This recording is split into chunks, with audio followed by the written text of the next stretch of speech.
Welcome to Kenton's videos. Enjoy the video. In this video, I will explain how to make Kheer mix powder. First, let's gather our essential ingredients. You will need about 1 cup of rice, half a cup of sugar, and 1 tablespoon of green cardamom pods.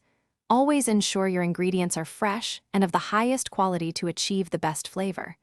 A clean and dry workspace is also crucial before you begin. This initial step sets the foundation for a delicious homemade Kheer mix that you can enjoy anytime. Now let's prepare our ingredients. Begin by washing 1 cup of rice thoroughly under cold water, then spread it out to dry completely. This step is vital to prevent moisture in your mix. Next, lightly roast about 1/4 cup of your favorite nuts, such as almonds or pistachios, for a few minutes until fragrant. This deepens their flavor. Finally, grind the dried rice into a coarse powder using a food processor, ensuring it's not too fine, which helps achieve the perfect Kheer texture. With your ingredients prepared, it's time to mix everything together. In a large bowl, combine the ground rice, half a cup of granulated sugar, and 1 tablespoon of freshly ground cardamom powder. For an extra creamy Kheer, add about 1/4 cup of dried milk powder.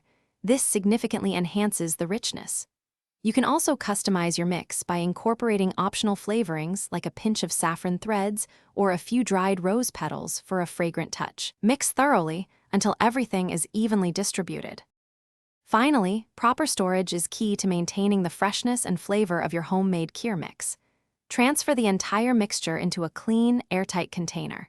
It's best to store this container in a cool, dry place, away from any direct sunlight or humidity, which can degrade the quality.